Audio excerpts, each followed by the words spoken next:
Armando Valdés está en Radio Isla 1320. Esto es Sobre la Mesa.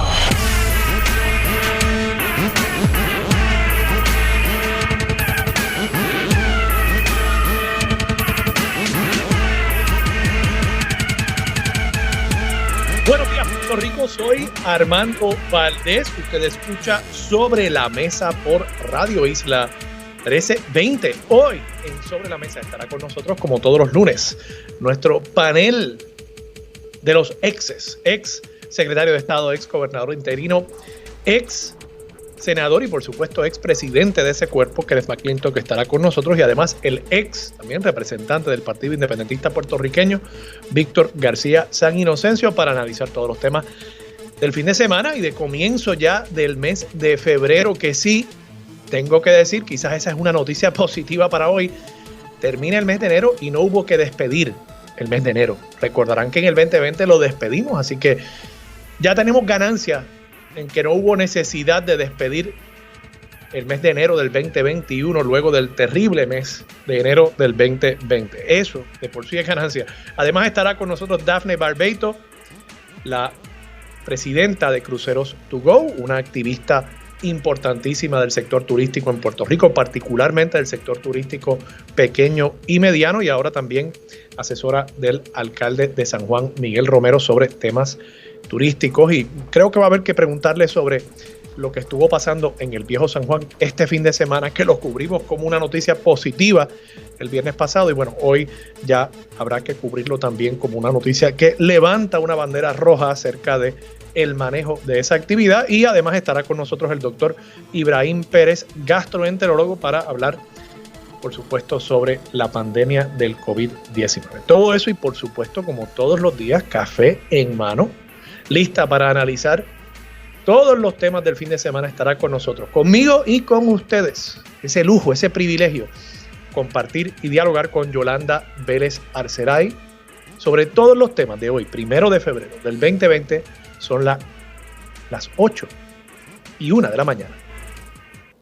Los asuntos del país tienen prioridad. Por eso llegamos a poner las cartas sobre la mesa. Vamos a poner las cartas sobre la mesa de inmediato. Creo que hay algunas noticias positivas y en ese intento titánico que estoy haciendo por identificar noticias positivas todos los días, pues quiero comenzar por ahí. Una noticia positiva de la semana pasada que quizás se nos quedó por analizar es que la empresa General Motors, empresa de las tres grandes empresas norteamericanas, aunque ya una de esas empresas realmente no es estadounidense, Daimler Chrysler, pero una de las tres grandes empresas históricas de manufactura de automóviles, General Motors, anunció que para el año 2035 toda su flota de vehículos nuevos va a ser eléctrico. O sea, ya no van a estar quemando combustible fósil en el vehículo como tal. Claro, para que realmente tengamos una transición efectiva hacia energías renovables y no se esté quemando combustible fósil en ninguna fase de la generación de energía, habría que también eliminar el uso de combustible fósil en la generación de energía eléctrica a nivel industrial. Por ejemplo, aquí en Puerto Rico, si usted conecta su vehículo eléctrico al sistema eléctrico de la Autoridad de Energía Eléctrica, lamentablemente, más del 90% de la energía que consuma esa batería de ese vehículo eléctrico viene de fuentes no renovables. Se dice que es más eficiente, de paso, o sea, que el sistema de energía eléctrica, para producir suficiente energía para mover el vehículo, quema menos combustible fósil de lo que quema el vehículo en su tanque, en su sistema de combustión interna. Pero, de nuevo, si la meta es llegar a un mundo donde no estemos emitiendo gases invernaderos, y de paso hubo una noticia bien importante en la portada del periódico El Nuevo Día el sábado acerca de la cantidad de emisiones tóxicas que hacen las industrias en Puerto Rico, y nos coloca entre las primeras 15 jurisdicciones bajo bandera americana en cuanto a la emisión de diferentes compuestos químicos tóxicos a nuestro aire, a nuestras aguas, a nuestra tierra. Pues si queremos eventualmente eliminar incluso las emisiones de gases invernaderos, que no son tóxicos, pero que contribuyen al cambio climático, contribuyen al calentamiento global, contribuyen a que las tormentas que lleguen a nuestro país sean más feroces, contribuyen a que el nivel del mar vaya aumentando y los efectos que eso tiene sobre la erosión costera y eventualmente sobre los asentamientos poblacionales que tenemos en las costas de Puerto Rico, que se verán afectados por ese aumento en el nivel del mar. Si queremos contribuir a eso, pues entonces tenemos que también eliminar el combustible fósil en la generación de la energía que vaya a entrar a esos vehículos eléctricos. Y ahí, pues yo creo que, de nuevo, hay una noticia positiva. Si General Motors está planteando eso, evidentemente lo que está haciendo es marcando el paso para la industria. La política pública del presidente Biden va en esa línea también. Habrá que ver cuán efectivos pueden ser a nivel nacional, ir también promoviendo ese tipo de política pública. El estado de California, que es uno de los estados donde más carros se vende en el mundo. El estado de California siempre se decía, y debe todavía ser cierto, que si fuera un país independiente sería una de las primeras 10 economías del mundo. Bueno, pues lo que decide hacer el estado de California, que decidió hace unos meses que también todos los carros que se vendan dentro del estado tienen que ser carros eléctricos. Lo que decide hacer California también va marcando el paso para la industria y eventualmente llega a un punto donde los manufactureros de vehículos dicen, bueno, si yo quiero poder vender en California, tengo que hacer estas adaptaciones, y si tengo que hacer esas adaptaciones, realmente las voy a hacer para el país completo, porque no hace sentido yo estar haciendo un producto para California y otro para el resto del país. Y ese es el poder que tiene un estado como California. Así que viene por ahí una transición hacia los vehículos que se van a mover con energía eléctrica, no con combustión, no con la quema de combustibles fósiles. Eso es una buena noticia, es una noticia positiva, pero es una noticia positiva que implica unos retos también para Puerto Rico a largo plazo, para la Autoridad de Energía Eléctrica. Habrá que ver si los planes de la Autoridad de Energía Eléctrica, que estaban siendo cuestionados en estos días, porque precisamente hay un plan que dice que tenemos que movernos hacia la generación 100% con energía renovable, con fuentes de energía renovable, y el plan de privatización de la Autoridad de Energía Eléctrica, esto lo he criticado yo en innumerables ocasiones en este programa, el plan para privatizar los distintos activos de generación de la Autoridad de Energía Eléctrica no contempla eso, porque si tú le vas a vender a alguien a 30 años o le vas a dar un contrato de concesión a 30 años a una persona que está adquiriendo una planta que quema combustible, ustedes se creen que esa persona va a permitir que tú de pronto te destetes de los combustibles fósiles dentro de esos 30 años en los cuales esa empresa pensaba tener un rendimiento económico? Imposible, imposible. Así que hay muchas cosas en juego aquí, entre ellas yo creo que si los vehículos van a hacer una transición rápida, porque 2035 está en 15 años. La mayoría de los que estamos escuchando este programa vamos a estar vivos en 15 años, si Dios quiere. Así que en 15 años el país tiene que estar listo para que comience a aumentar significativamente la demanda de energía eléctrica producto de una flota vehicular que va a estar haciendo una transición de combustible fósil a energía eléctrica. Vamos a tener que evaluar qué eso significa también en cuanto a infraestructura, dónde van a estar las estaciones para recargar los vehículos. Un viaje de San Juan a Ponce, pues usted quizás tenga que recargar antes de regresar de Ponce a San Juan. Pues, en algún lugar va a tener que haber estaciones de recarga para esos vehículos, no solamente esperando que la persona llegue a su hogar para recargar el vehículo.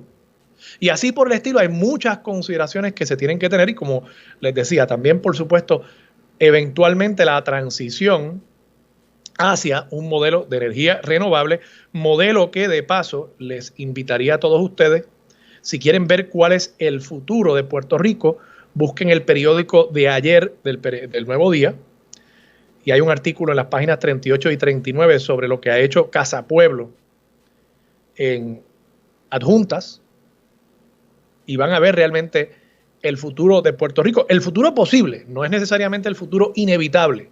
Es el futuro si queremos enfocarnos en eso, si queremos liberar la capacidad creativa de las comunidades, de las organizaciones sin fines de lucro, del sector privado incluso. Casa Pueblo es sector privado. O sea, no es sector privado con fines de lucro, pero no es gobierno, es privado.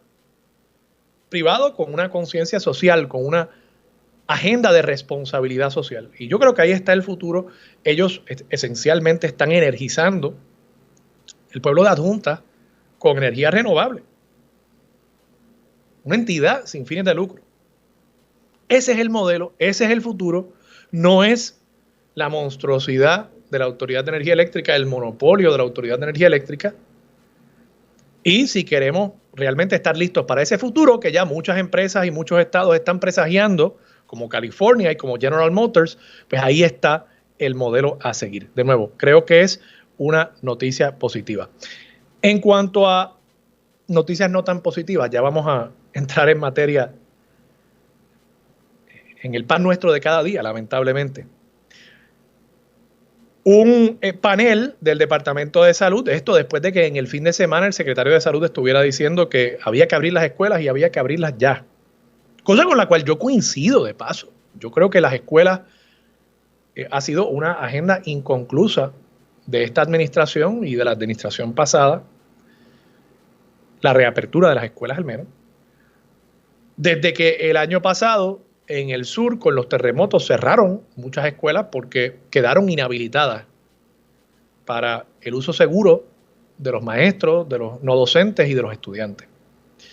Y luego con la pandemia hubo que cerrar todo el sistema escolar y realmente no ha habido una agenda concertada, una agenda urgente para reabrir las escuelas con todo lo que eso implica para el desarrollo de los niños, para cómo se retrasan las esperanzas profesionales de muchas mujeres en Puerto Rico, hay que decirlo, madres jefas de familia que han tenido que quedarse en sus hogares cuidando a sus hijos, educando a sus hijos. Responsabilidad, claro, de padres y madres a través de todo el mundo, pero eso tiene unas implicaciones. Y, como les decía, hay un informe ahora, un análisis estadístico del Sistema Municipal de Investigación de Casos y Rastreo de Contactos, adscrito al Departamento de Salud y organizado y gerenciado por la epidemióloga Fabiola Cruz, que indica que reanudar las clases presenciales en Puerto Rico bajo las condiciones actuales del COVID-19 convertiría a los planteles en un nuevo foco de contagios. Y dicen, no se puede reabrir las escuelas. Sin embargo, en esa misma página donde yo leí esa noticia hoy, dice que a los empleados de la Comisión Estatal de Elecciones los van a vacunar y van a recibir vacunas. Entonces, ahí es donde yo llego a quizás la primera observación mía del día de hoy, y lo empato también con la portada del periódico El Nuevo Día sobre la continuidad del nepotismo. Aquí hablamos mucho de que con los cambios de gobierno hay muchas cosas que cambian y que no hay una estabilidad en la política pública. Bueno, pero hay una estabilidad en ciertas cosas. Hay una estabilidad en la corrupción, siempre hay corrupción. Hay una estabilidad en el nepotismo. Siempre hay familiares que tienen que trabajar donde mismo yo trabajo. Porque esto no estamos hablando aquí de, ni siquiera en algunos de estos casos que se ven en el periódico de hoy, no estamos hablando aquí de que un legislador pues tiene un familiar que trabaja en la Junta Hípica. No, es que legisladores tienen familiares que trabajan en la propia legislatura. Eso está mal. Máxime cuando la legislatura, y claro, a veces usan el subterfugio de que, mira, yo soy legislador y el familiar está trabajando en servicios legislativos y yo no soy director de servicios legislativos, claro. Un legislador no será director de servicios legislativos, pero servicios legislativos es una dependencia dentro de la legislatura que responde al cuerpo colegiado que es la legislatura. Todos los legisladores son jefes de servicios legislativos. Y por tanto, tener a su familiar trabajando ahí, pues yo creo, me parece a mí, yo creo que está mal. Pueden haber casos que la persona estaba trabajando ahí desde antes de que la persona fuera electa legislador. Bueno, pues quizás esas pueden ser las excepciones. Lo que sucede es que la norma La norma es que, incluso el cuatrienio pasado nos enteramos que había hasta una regla, que un familiar no hace daño, básicamente. Un familiar al año no hace daño.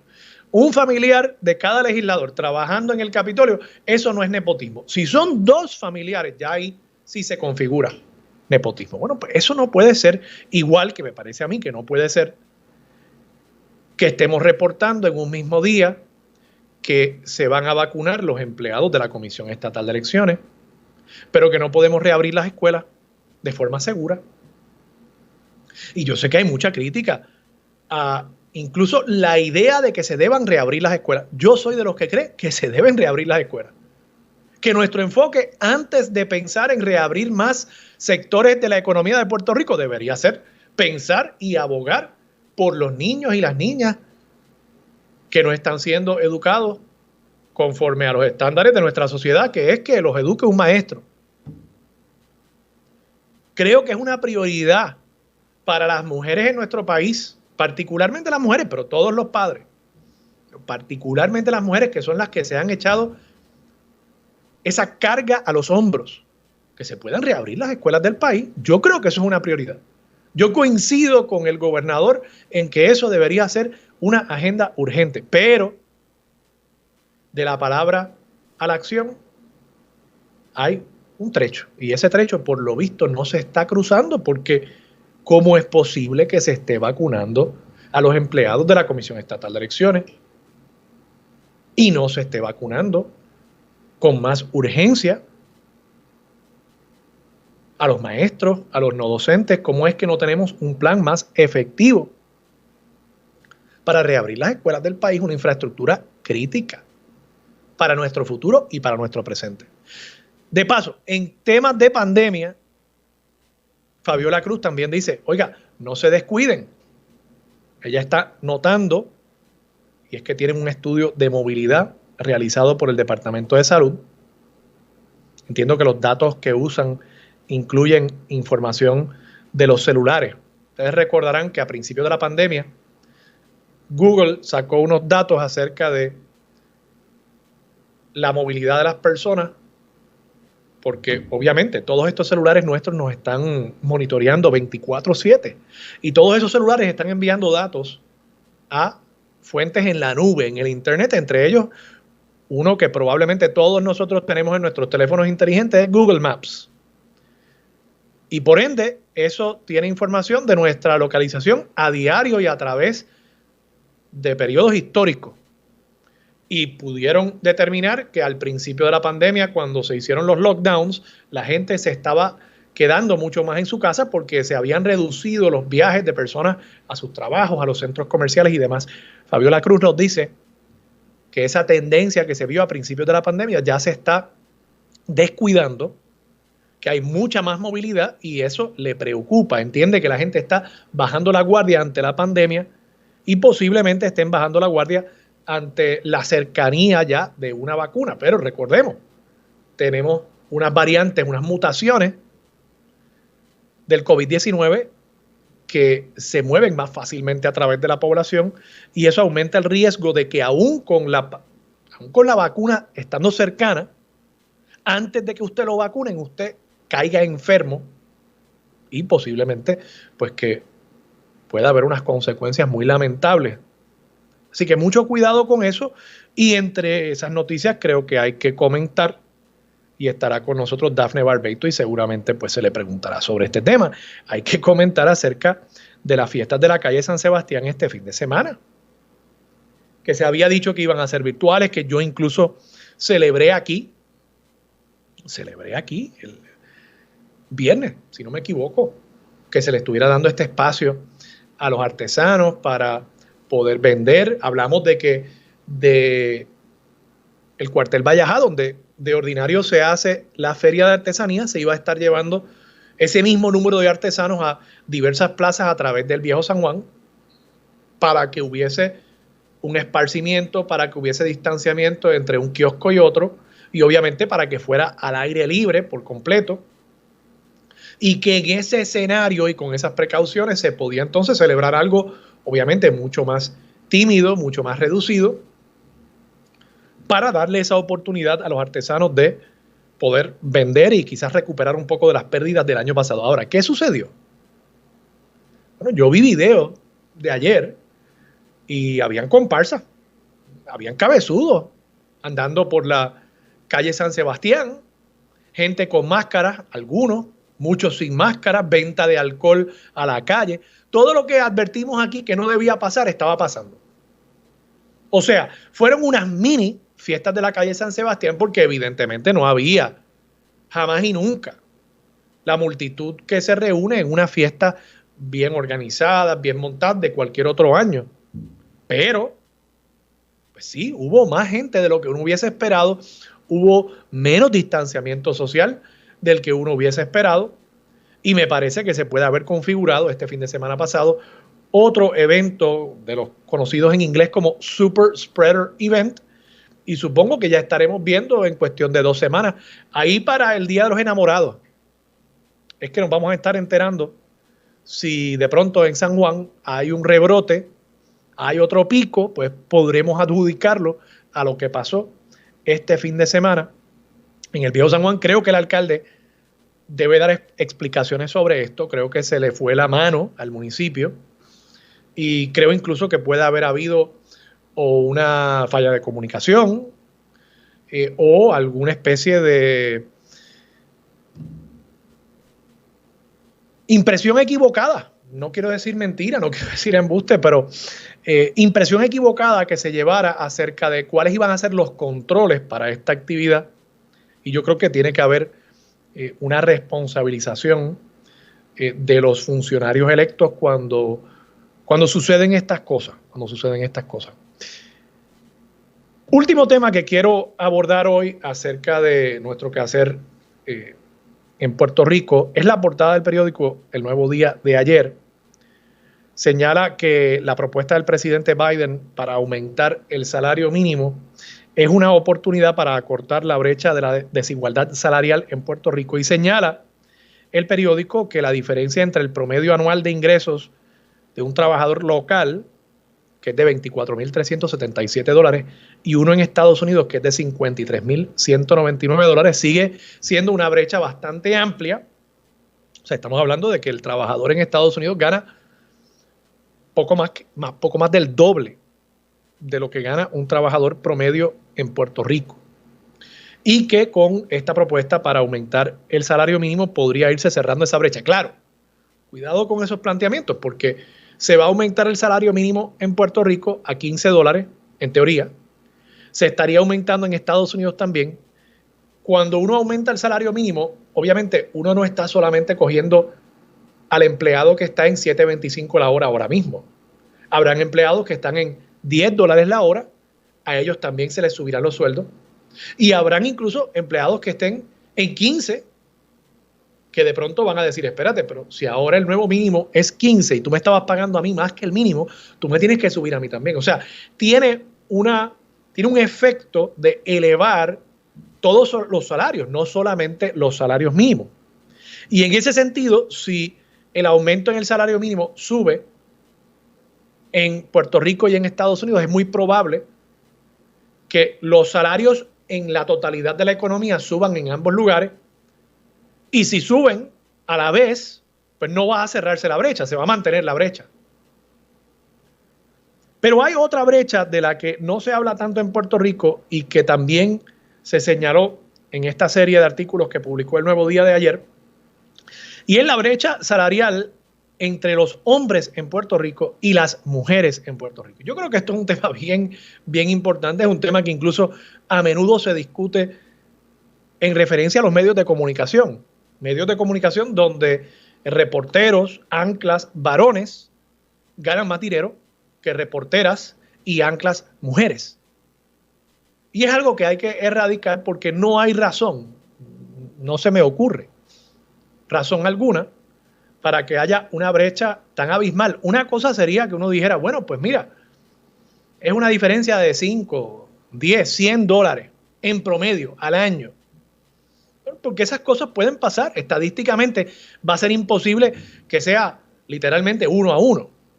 Es más, en algún momento deberíamos aspirar a que las mujeres ganen un poquito más. No que se revierta la brecha y que de pronto los hombres estén en desventaja, sino que simplemente estén más o menos iguales. Pero lo que señala este artículo es que los hombres en Puerto Rico ganaban en promedio $25,347 y las mujeres $23,271, o sea, una diferencia de $2,076. Eso es bien significativo. Y cuando usted va sumando esa diferencia a nivel de cada mujer en Puerto Rico, pues de pronto hay una brecha salarial millonaria. Una deuda que tiene nuestra sociedad, que tiene el sector privado, que tiene el sector público, con mujeres que hacen el mismo trabajo que hombres, que posiblemente trabajan más. Yo conozco muchos hombres vagonetas, vamos a ser honestos. Así que esa brecha salarial, la discusión, la conversación acerca de esa brecha salarial también tenemos que tenerla. No solamente compararnos hacia el exterior y hablar de cerrar la brecha con Estados Unidos, eso también es una aspiración digna, pero vamos a mirarnos aquí dentro nosotros. Esto sí lo controlamos nosotros. Esto sí lo controlan las empresas privadas. Esto sí lo controlan los medios que contratan a mujeres y a hombres. Y yo creo que ahí debe estar nuestro enfoque durante este año para, dentro de todo lo que estamos hablando sobre la emergencia de violencia de género y demás, también atendamos esta inequidad inherente en nuestra economía y en nuestra sociedad, de que las mujeres se están ganando mucho menos que los hombres por los mismos trabajos. Los mismos trabajos. Cuando estamos hablando del promedio de la economía, estamos hablando de exactamente los mismos trabajos y ahí deberíamos estar viendo una mayor paridad. Vamos a la pausa. Regresamos con Yolanda Vélez Arcelay. Hay varios otros temas que quiero tocar. Mucho desarrollo en Washington, o poco desarrollo, debo decir, acerca del estatus de Puerto Rico. Así que eso es lo próximo, aquí en Sobre la Mesa, por Radio Isla 1320. Quédate en sintonía. Conéctate a radioisla.tv para acceder y participar en nuestra encuesta diaria. Sobre la Mesa, por Radio Isla. Con más de 30 años cubriendo las principales fuentes de información del país, su análisis llega rompiendo barreras. La galardonada periodista Yolanda Vélez Arcelay se une al equipo de Sobre la Mesa.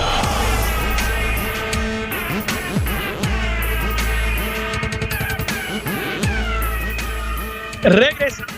Soy Armando Valdés. Usted escucha Sobre la Mesa por Radio Isla 1320. Y a esta hora se sienta a la mesa después de un fin de semana acostumbradamente largo, ¿verdad? Porque esa es la norma, Yolanda Vélez Arcelay, buenos días, ¿cómo estás? Saludos Armando y a todos los amigos que nos escuchan. Acuérdate que uno no vive para trabajar, uno trabaja para vivir, ¿verdad? Definitivamente. Hay que hacer un buen balance de todo. Pero bueno, nada, y tú, yo me imagino que... Oye, Yolanda, yo te voy a decir algo, cuando yo sea grande, ajá, yo quiero ser como tú. Ah, bueno, pero mijo, es que se planifica, hasta el disfrute se planifica. pero yo sé que tú la pasas bien bueno. También, vamos. ¿Estuvo bueno el fin de semana? Pues muy bien, tranquilo, observé, vi que lo de las fiestas de la San Sebastián, que te voy a decir francamente, nos salvó la lluvia. Tengo que decirlo porque a mí, yo soy de las amantes de la fiesta de la San Sebastián. Yo también. No fui al Viejo San Juan. Y te voy a decir más, me preocupó mucho. Creo que lo primero que se hizo me pareció que muy atinado, que fue la feria de artesanos que tú la promoviste. Yo la promoví. He promovido todas las ferias que se han hecho post-COVID, ¿no? Pero el problema fue, y estuve observando medios de comunicación, bastantes medios de comunicación, y el propio municipio que empezaron a promoverla, que vengan al Viejo San Juan, vayan al Viejo San Juan. Y la convocatoria se estaba dando de un modo casi oficial y a mí me preocupó. Yo dije, bueno, pero aquí que con nada tenemos para que la gente salga corriendo, ¿verdad? Al Bayú. Bueno, era oficial, Yolanda. Yo vi parte del concierto que transmitieron en televisión, claro, que estaba muy bonito de paso, muy bien hecho. Pero habían unos anuncios donde decían, vengan a la calle, vayan a la calle. La convocatoria era todo el tiempo, vengan.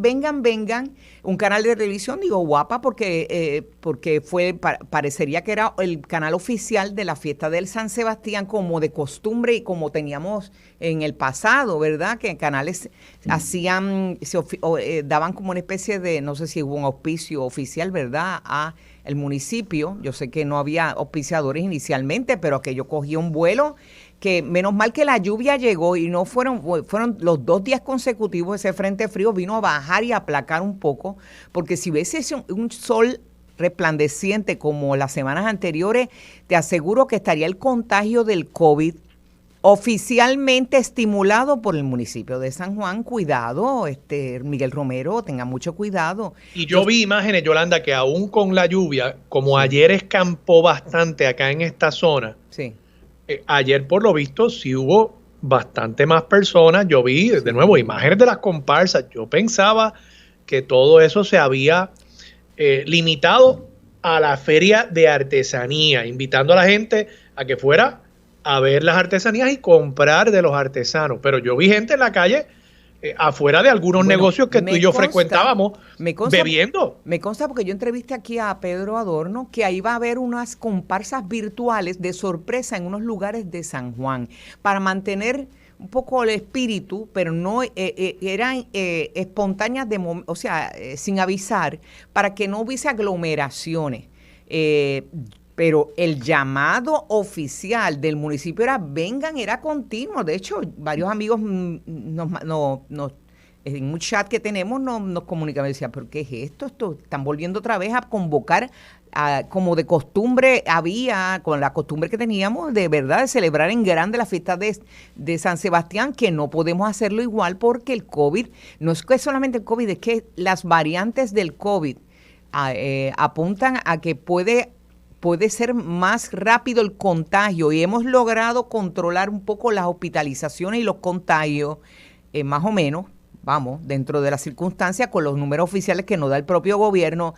No seamos locos, no caminemos en dirección contraria para derrotar los objetivos más importantes como son el retorno a la escuela, que yo dudo que en marzo se pueda dar, y que el desarrollo económico no se afecte, que no haya que cerrar renglones de la economía por culpa del desenfreno de 1 o 2 días o 3 días. Que hay que tener un poco de mesura. Yolanda, tú vuelves a empatar el tema de las escuelas, que yo lo traje en el primer segmento del programa. De nuevo, esto te habla de las prioridades de nuestra sociedad y de nuestros funcionarios electos, y aquí tengo que decir, Miguel Romero, yo creo que debe responder, porque había que celebrar la fiesta, pero no hay la misma prioridad para reabrir las escuelas en San Juan. Pues, o sea, ese desequilibrio de prioridades es lo que a mí me preocupa, y seguimos primando ciertos intereses económicos y políticos por encima de ciertos grupos que parece que no tienen cabildero, que son las mamás y los niños. La presión de los comercios. Miguel Romero tiene que tener cuidado que en estas circunstancias la presión de los negocios de San Juan no puede ser la tónica. Queremos que reviva San Juan, él estaba haciendo unas medidas que me parecen muy, muy adecuadas, que es la reiluminación, ¿verdad? Realumbrado, el mejoría de la adoquines, ¿verdad? Que desde la época de Santini, recordemos que esa calle San Francisco se adoquinó a toda prisa para las elecciones aquellas que perdió Santini. Pero eso que tú metes el carro y bota chispas en la panza del carro cuando tú pasas por allí, porque se ha creado un lomo en el mismo medio del carril. Terrible. Eso lleva ya tiempo de que administraciones, incluso aunque no lo hubiese originado, Yulín también debió haberle metido mano. Sé que hay un pleito, ¿no? Pero hay un montón de cosas que se pueden ir haciendo en la marcha para reactivar la economía del viejo San Juan, que de verdad está muy afectada, pero no lo hagas por una actividad que puede provocar daños peores.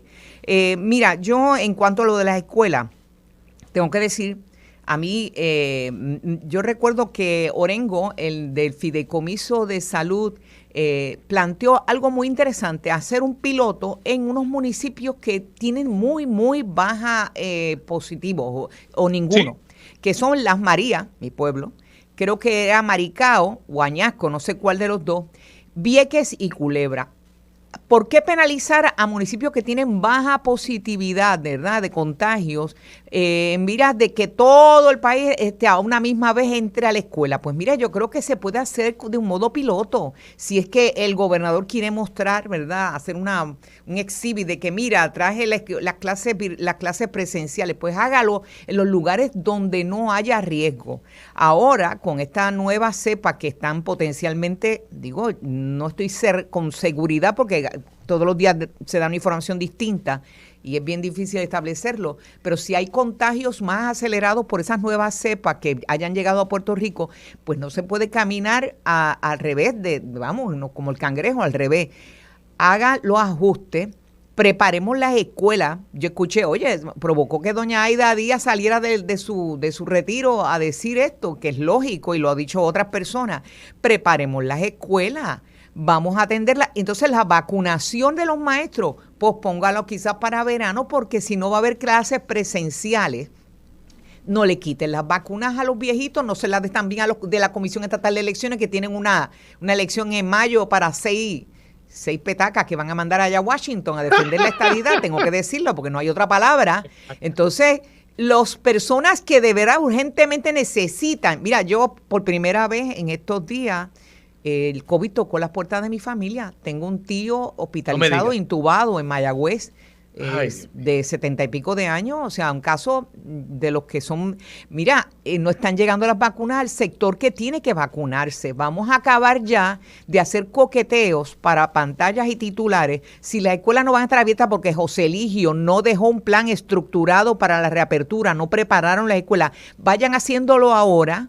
Preparen, denle la vacuna a los que la necesitan, preparen las escuelas, haga un plan piloto en los lugares donde sí necesita, donde hay baja positividad, no castigue a esos niños, denles clase, pero el resto no los meta a la escuela si no estamos preparados, si no hay lavamanos en los pasillos de la escuela, si no hay baño suficiente. Así que, y si no hay suficientes salones, porque mira, a Guánica me entero ahora que le habían prometido unos vagones desde los temblores de tierra y los metieron allá en esta cosa ferial de Ponce para que alguien guisara y no se les proveyó de vagones a la región sur para que los niños fueran a las escuelas por lo menos de un modo, ¿verdad?, limitado. Tú sabes, aquí de verdad las prioridades están totalmente al revés. Yolanda, hablando de prioridades, acaba de salir una noticia, entiendo, bueno, por lo menos yo la estoy viendo a través de un push del periódico El Nuevo Día. Cállate, ¿cómo es los noticias de que rompen, ¿verdad? Que rompen, la semana pasada causaron aquí furor durante este horario. Que el Departamento de Salud está ordenando que se detenga la vacunación de los empleados de la Comisión Estatal de Elecciones. Muy bien, porque mira lo que dice Mellado, que él no autorizó eso. O sea, ¿quién manda allí? ¿Quién está controlando las vacunas? ¿Es Reyes, el general Reyes? ¿Es la Comisión Estatal de Elecciones? Porque fue la Comisión Estatal de Elecciones el presidente que pidió que vacunaran a 47 funcionarios, algunos de ellos clericales, que jamás estarán por allí, ni siquiera por la zona donde van a estar manejando directamente los votos o los conteos. Entonces, ¿qué tú haces vacunando gente que no es de primera, ¿verdad? De primera respuesta? Si tienes un montón de personas que necesitan sus vacunas, que están esperando por meses, que están en las listas de voces y otros lugares esperando que les den el dichosas dosis. Los maestros, ya paren lo de los maestros. Si ahora mismo no hay escuelas abiertas, pospóngalo quizás para verano. En verano se puede hacer eso. De verdad que yo no lo logro entender. Vamos a ver si alguien con sensatez entra al juego, pero no me parece, porque también vi algo terrible hablando de Comisión Estatal de Elecciones y Educación. Mírate la combinación explosiva. Que nombren subsecretario del Departamento de Educación, nada más y nada menos que al comisionado electoral del PNP. ¿Tuviste eso? Lo vi, y recordemos que esta noticia la había dado en primicia la periodista Gloria Ruiz Cuila. Creo que fue el viernes que la publicó. No, ya desde el 15 de enero ella había publicado una nota donde hablaba de unas una serie de luchas de poder que había al interior del Departamento de Educación. Se decía que la secretaria designada del departamento, Elba Aponte, no quería que nombraran a Héctor Joaquín, pero igual no era por una cuestión de principio, era que ella tenía otras personas que quería nombrar, entre ellas, por lo visto, una ayudante que quería poner a su cuñada. O sea que aquí no hay, esto es como la noticia del chat, aquí no hay héroes, pero aquí solamente hay villanos. Perdón, Armando, yo tengo que decir algo, ¿verdad? Que con dolor en el alma, pero la selección de la secretaria del Departamento de Educación, escogerla a Elba Aponte, que recién se estrenaba como presidenta de la Asociación de Maestros, fue una movida del gobernador que a mí me llamó la atención. Todo el que ha escuchado a Elba Aponte se da cuenta de que le falta empuje, ¿verdad? Y apenas se estrenaba como líder gremial. ¿Qué quieres decir por empuje? Empuje, esta es una funcionaria que puede ser una gran maestra. De hecho, creo que ha dado clases de educación especial. Pero mira, para meterte en esa cuna de lobo, que es la estructura administrativa del Departamento de Educación, con todos los movimientos políticos que se dan allí, hace falta tener el látigo y garra. Y Elba Aponte, honestamente, tú lo has oído, le falta eso. Entonces el gobernador intencionalmente envía a esta persona. ¿Y quién es el verdadero secretario del Departamento de Educación? ¿Quién será el verdadero secretario? Nada más y nada menos que su brazo derecho en la Comisión Estatal de Elecciones, que es este funcionario, a mí se me olvidó hasta el nombre. Héctor Joaquín pero Pérez. Todo el mundo lo escuchó, lo activista y a veces lo imprudente que era dentro de los debates de buscando consenso entre comisionados. Él se iba por encima así se estrenó. Además que estás enviando, Yolanda, con esa designación. Un mensaje. Estás enviando un mensaje. Tú le estás diciendo a todos tus empleados PNP allá adentro, los que te mueven políticamente la agencia, los que te recaudan dinero, claro, los que se aseguran de que los contratos lleguen a las personas correctas, ¿verdad?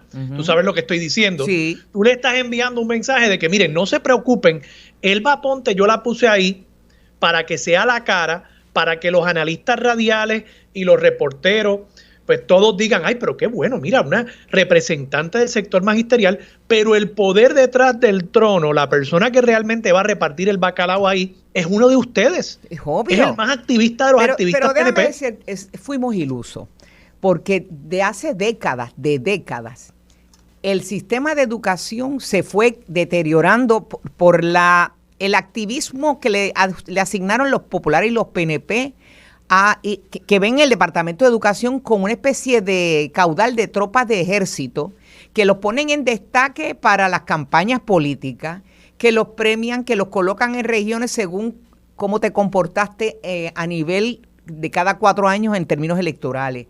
Siempre se ha dicho que en las agencias el segundo en mando es colocado o por el gobernante para asegurarse de que la parte política o por el presidente del Senado, Tomás Rivera Chat. ¿Te acuerdas cuando se dio aquella batalla frontal entre Ricky y Tomás Rivera Chat, que los jefes de agencia empezaron a votar a los segundos y los terceros de su agencia? Y era porque había una especie de paz octaviana, ¿no? Entre uso la palabra, ¿verdad? Del Imperio Romano, pero sí, una paz romana. Una paz entre el que estaba en la cabeza de la agencia y los segundos y terceros que eran nombrados o por el favor de Tomás o por el favor de Johnny Méndez o por el favor de Jennifer González. O sea, así se reparte y recuerdo que una persona que ha participado aquí en este programa como analista y participante y colaborador me decía, aquí empezó la refriega, han votado de allí y de allá, y me contaba de cada agencia dónde estaban votando cuando aquella refriega de Ricky y de Tomás Rivera Chat.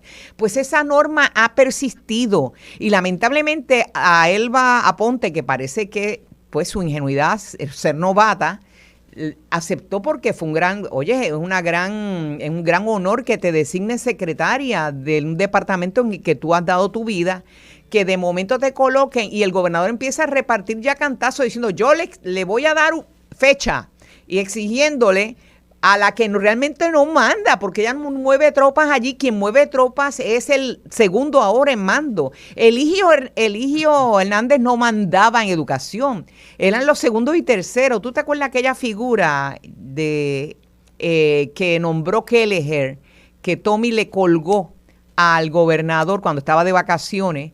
Sí. Se me escapa el nombre, pero ese era realmente el que mandaba allí, porque ponen a Eligio, lo confirma el Senado, pero estaba esta otra figura, entonces había cierto forcejeo. Bueno, pues mira, el comisionado que designaron para la Comisión Estatal de Elecciones ahora está en una posición estelar. Y yo creo que aquí Pierluisi falló porque la visibilidad de esa figura es fuerte. Ya en el pasado hubo un secretario de Educación, Eduardo Moreno, que estudió conmigo en escuela pública, escuela secundaria, pero era un activista de los empleados servidores públicos. Así que, lamentablemente, como me dijo Carlos Chardón en un momento, sí, se ha hecho politiquería y se ha usado la figura del secretario para politiquear. Así que esto no ha cambiado nada. El gobernador... ¿Tú crees que falló? Yo creo que desde el punto de vista de Pierluisi y del PNP acertó. Bueno, desde el punto de vista partidista sí acertó. Por eso, porque lamentable. Él puede decir, miren, olvídense de eso. Elba Ponte es la secretaria. O sea, ella cuando dará le cara y será la que recibirá los regaños. Exacto. Sí, pues claro. Y esto es todo un esquema para mantener el control, pero a la misma vez poder tener lo que los americanos llaman plausible deniability. Sí, no, miren, yo puse ahí a la secretaria, ella es la que toma las decisiones. Ella decidió que Héctor Joaquín Pérez era la persona indicada para ser subsecretario del Departamento de Educación, y así se va a quedar la cosa. A menos que estos funcionarios, y creo que esto le toca a Elba Ponte, esto le toca a Manolo Sidre, esto le toca a Domingo Emanueli, esos funcionarios que entraron al gobierno y que se celebró su designación por su credibilidad. Esto le toca a ellos. Y traigo a Domingo Emanueli muy particularmente, porque yo no sé si tú has oído algo de parte del Departamento de Justicia. Yo todavía por lo menos no he escuchado nada acerca de las acusaciones federales de la semana pasada. Bueno, lo escuché. Él fue al programa por la noche. Lo que pasa es que también depende de las preguntas que se hacen. En algún momento yo esperaba que se preguntara si él va a tomar esta investigación como punto de partida, porque mira, claro, Justicia y el FEI se lavaron las manos con el famoso chat diciendo que no había modo de autenticar o validarlo, como usted quiera decirle.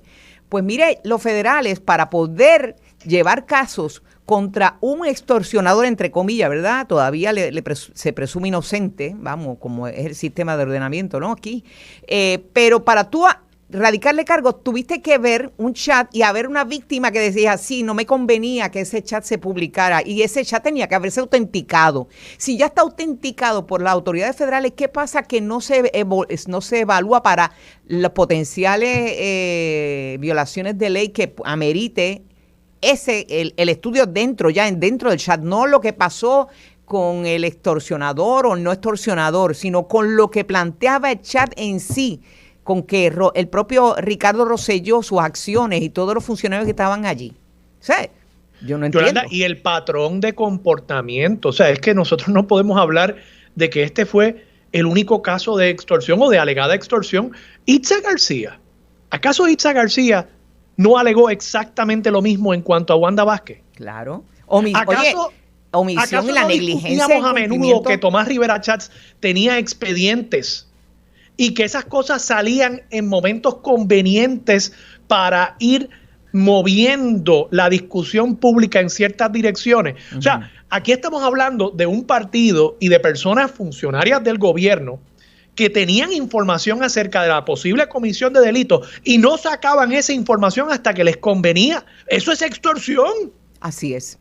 Entonces hay un patrón de eso y esto no puede quedarse, porque yo creo que aquí hay un intento por parte de personas que hablan en los medios de simplemente, de nuevo, envolver a Sixto George, ponerle un lazo encima y regalárselo a los federales como el chivo expiatorio de todo lo que pasó en el gobierno de Ricardo Rosselló durante el verano del 19. Y no, para mí aquí hay un montón de cabos sueltos y yo creo que hay una persona que tiene la credibilidad en este país, en este momento, para ver si puede ir identificando esas conexiones, esas lagunas que están en ese pliego acusatorio. Esa persona es Domingo Emanueli. Desde luego. Y la mordaza que impuso el Tribunal Federal es para las partes del pleito, no para los medios de comunicación.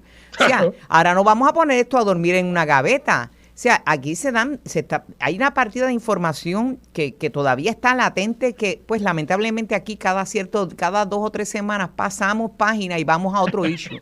Los medios de comunicación no podemos seguir jugando ese juego, ¿verdad?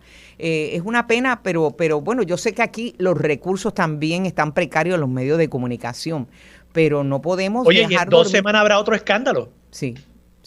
Pero no hay duda de que el chat va a seguir rebotando con una especie de karma entre este país hasta que de verdad se le dé cristiana sepultura, habiendo atendido adecuadamente los asuntos que se quedaron ahí moribundos, pero sin tocar. O sea, una sociedad tiene que exorcizarse, ¿verdad? Tiene que limpiar, tiene que desinfectar la pudredumbre que provoca. Y esto del chat es apenas la punta del iceberg. Hay muchos temas que se quedaron pendientes. Recordarás, ¿te acuerdas que hablamos de Teresita Fuentes? Habló también y dijo que ella es testigo en este caso, así que ella no va a estar hablando de detalles, pero hay muchas cosas que se desatan coetáneamente con el chat. ¿Qué estaba pasando en Hacienda? ¿Qué investigaciones estaban corriendo por los federales? ¿Qué pasó con la Ley 22, la evasión contributiva? O sea, ha habido casos... ¿La mafia? Sí, la famosa mafia. ¿Qué se estaba haciendo con los clientes? Las deudas que se tenían. De verdad, hay muchas cositas que se han quedado ahí subyacentes. Y ¿Quiénes eran los que llevaban los clientes? Efectivamente. ¿A quién no le convenía que se hablara del tema? Muchas cositas. Bueno, vamos a la pausa. Vamos a ver qué creen de esas cositas, como tú le has puesto en diminutivo. ¿Qué creen de esas cositas? Kenneth McClintock y Víctor García de San Inocencio, nuestros analistas aquí en Sobre la Mesa. Eso es lo próximo en Radio Isla 1320. Quédate en sintonía. Conéctate a radioisla.tv para acceder y participar en nuestra encuesta diaria. Sobre la Mesa por Radio Isla. Los asuntos de toda una nación están sobre la mesa. Síguenos con el análisis y discusión en Radio Isla 1320. Esto es Sobre la Mesa.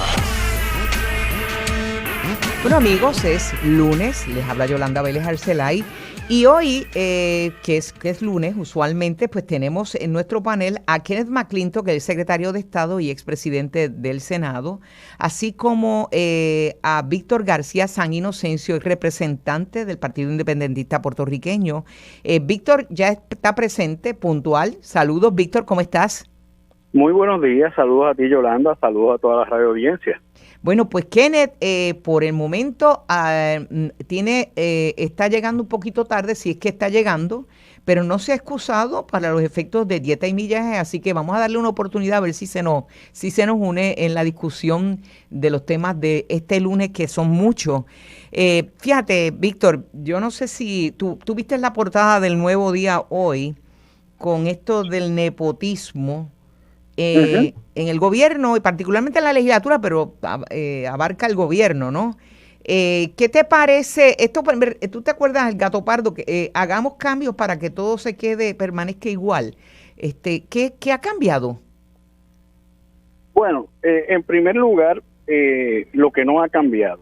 Lo que no ha cambiado es la adopción de normas estrictas que se hagan cumplir.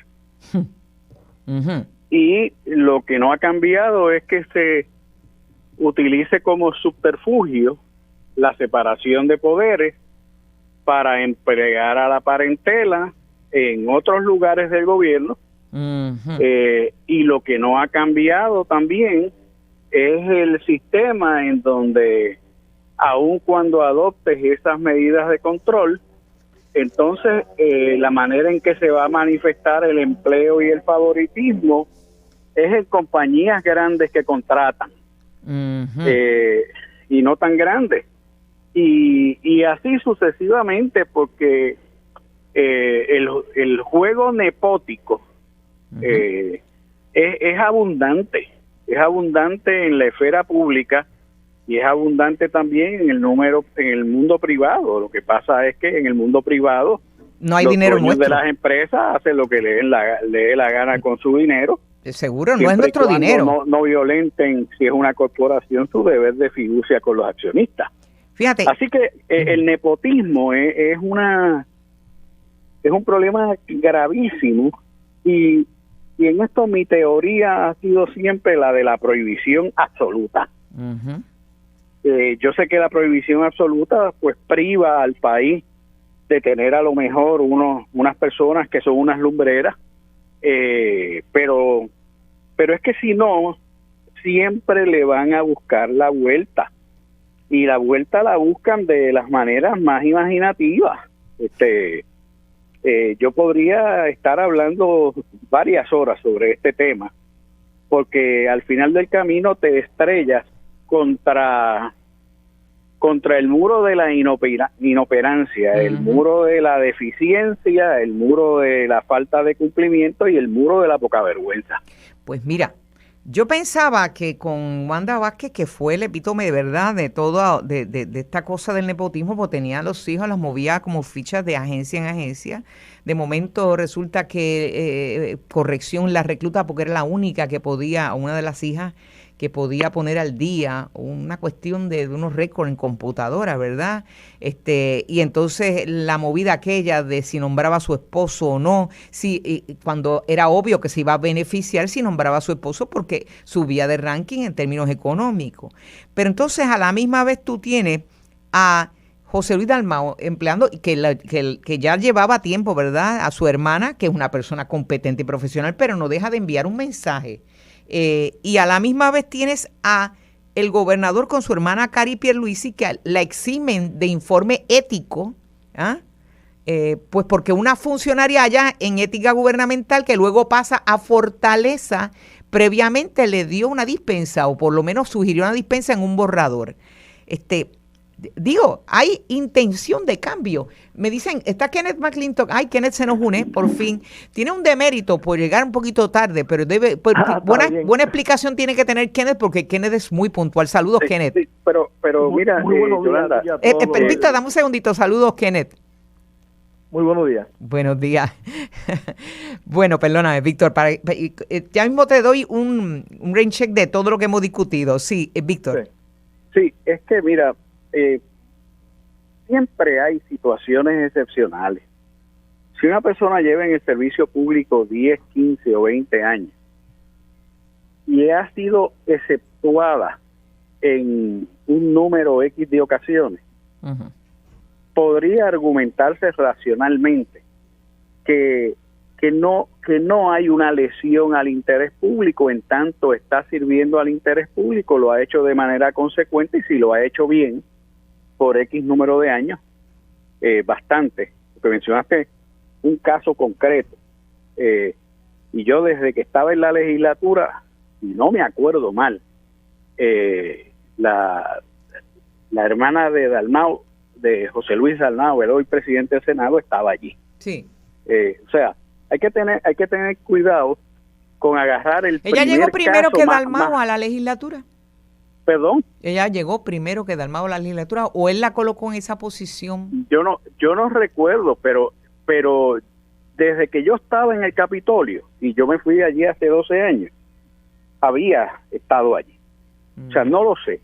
Pero es que hay 1000 casos, probablemente muchos más, que son realmente identificables e injustificados. O sea, hay 1000 casos. Yo creo que el mal está en la norma del Senado, que permitió históricamente, que la Cámara también lo hizo, pero lo eliminó, que un empleado, hasta un pariente de un legislador pudiese ser empleado por el legislador. Ese es el mal, el haber aprobado una reglamentación así. Y digo, Kenneth explicará por qué se mantuvo la excepción.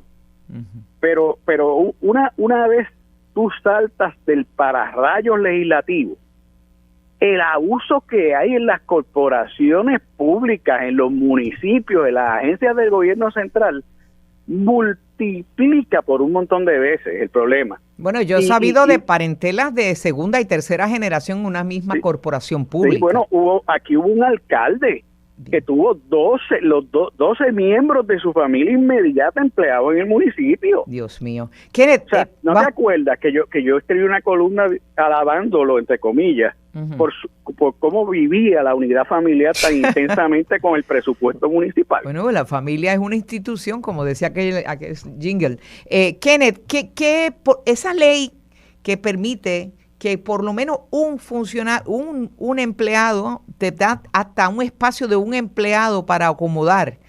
¿Cómo es que surge eso? Yo quisiera entender, para que nuestros amigos puedan captar, ¿se puede evitar el nepotismo o es un mal que no va a tener remedio? Pues mira, yo creo que el nepotismo ha bajado dramáticamente en la Asamblea Legislativa de Puerto Rico. En Puerto Rico, en la legislatura, las esposas de los legisladores que trabajaban con el legislador era la orden del día.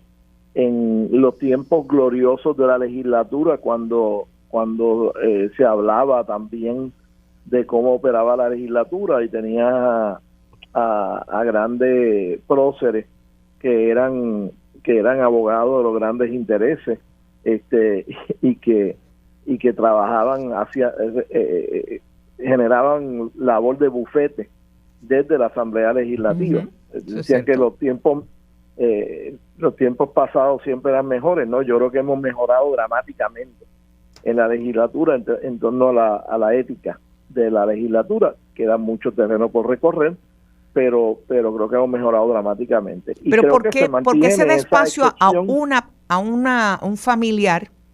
Como... Me imagino que, y yo no fui que legisló eso como tal, pero me imagino que era para mantener una potencial excepción a la regla. Hemos escuchado la excepción de la funcionaria Diana Dalmau, que en efecto, como dice Víctor, yo creo que ha estado allí por lo menos desde que José Luis fue electo senador en el año 2000, o sea, que hace 20 años atrás.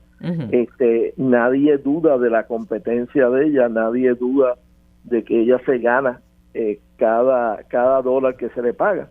Y es el mejor ejemplo de por qué tiene que haber una excepción mínima a la regla. Pero fíjate, sí. La medida en que se dan situaciones, ¿verdad? Y yo no conozco a la hermana de Dalmau, me han dado muy buenas referencias de los diferentes partidos, pero lo traigo como un ejemplo, ¿verdad? Porque no solamente es el PNP, sino también el Partido Popular.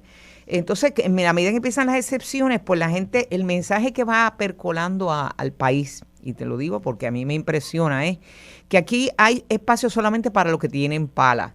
Entonces, cuando tú envías ese mensaje diciendo, o tu gobierno dice, mira, estoy trabajando por mejorar la economía, y tu familia no puede acomodarse en el sector privado porque no hay empleo para ellos, le estás diciendo lo opuesto de lo que quieres predicar. Entonces la economía no sirve, no está suficientemente saludable, y tus familiares no pueden encontrar un lugar que no sea el gobierno. Y entonces el resto de la humanidad, de la gente, los ciudadanos de a pie que no encuentran empleo, ven que hay palas en un lado y que la economía no marcha bien para ellos, pero para otros, cuando la economía va mal, pues usan el gobierno de refugio para sus parentelas. Eso así, y hablamos siempre de la legislatura, hablamos siempre de las alcaldías, porque es donde están los funcionarios electivos, al cual uno puede requerirle más. Pero mira, está la Autoridad de Energía Eléctrica, las corporaciones, está la Autoridad Metropolitana de Autobuses, sin duda, y varias otras corporaciones públicas. El Ejecutivo, vimos las hijas de la gobernadora que, de hecho, hasta su yerno fue acomodado en el Departamento de Justicia para hacer el de Relaciones de Prensa en un momento dado. Vamos, que no quiero singularizar, pero porque es un problema que ya lleva décadas y no parece tener solución, es cíclico. Mencionas casos relacionados con funcionarios electivos. Yo te menciono corporaciones públicas que no tiene nada que ver con funcionarios electivos, y sin embargo tienen un enjambre nepótico, donde un % altísimo de los empleados totales de estas corporaciones públicas están relacionados unos con otros. Y creo que cuando vas a hablar de este tema, en vez de hablarlo solamente del punto de vista de quienes están quiénes son electos y puedan tener uno que otra parentela. Yo creo que tenemos que fijarnos en las áreas donde sabemos que hay una gran cantidad de parientes relacionados unos con otros en una misma agencia, y que sabemos que uno de los factores principales para el reclutamiento en esa agencia ha sido la parentela interna, o sea, y parentela de un mecánico con otro mecánico, no necesariamente de un gerente con un empleado nuevo. O sea, a nivel de los niveles más básicos de los empleados en alguna de esas corporaciones públicas. Así, ahí es donde están los casos grandes de nepotismo. Y hay que, pues con si más vamos a hablar del tema, esas son las áreas donde la prensa debe estar seteada.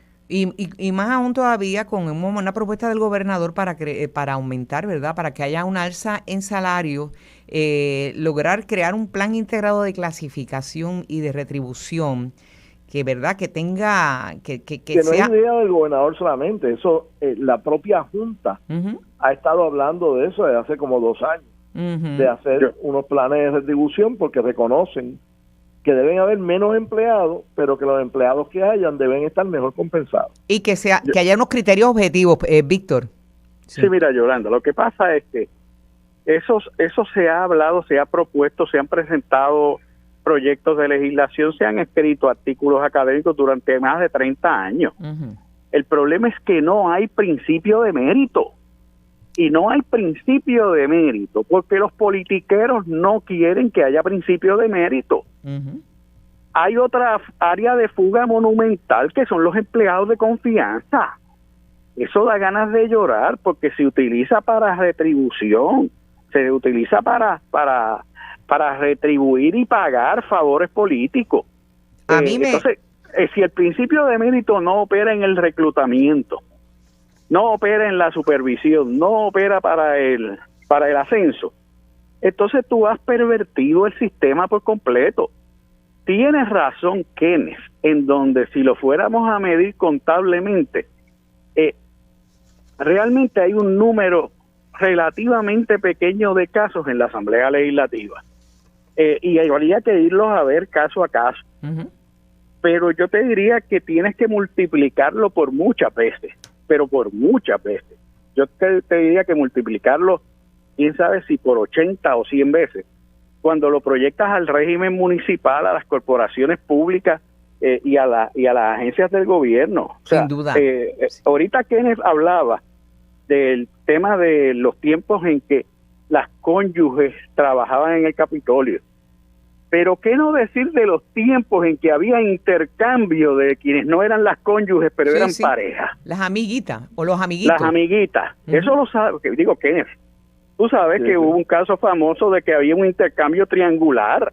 Ay, madre santa. O sea, un senador de un partido a otro, ese mismo al de otro partido, y de repente las 3 trabajaban allí. Sí, es un modo de evadir el nepotismo, punto. El que hizo la ley hizo la trampa. Sí, pero es peor. Es peor porque al final del camino es la rendición. Y entonces, esto no tiene que ver nada con que la Junta de Control Fiscal lo ha pedido. Esto se ha clamado por más de 30 años en Puerto Rico, es más, por 40 años se ha estado clamando. Pero otra vez, hay que ponerse los pantalones en su sitio y tener mucho cuidado de pintar con brocha gorda, porque fíjate, yo mismo te dije, la prohibición debe ser absoluta, y entonces uno la tira al 4º grado de consanguinidad, por ejemplo. Bueno, bajo esa teoría, mientras Juan Dalmau era senador del PIB, la prima no podía trabajar en el Senado. O sea, ¿te fijas? Sí. Construir la ley no es tan sencillo. En abstracto se puede hacer una norma. Lo que pasa es que también hay que velar, que primero, ¿cómo tú te quitas el 95% del problema? Vamos a empezar por ahí. ¿Y qué tipo de prohibición debe operar? Es la misma situación el que trajeron la semana pasada de la persona que ya llevaba 20 años. ¿Tiene derecho a ascender o no tiene derecho a ascender? ¿Cómo manejamos el problema de...?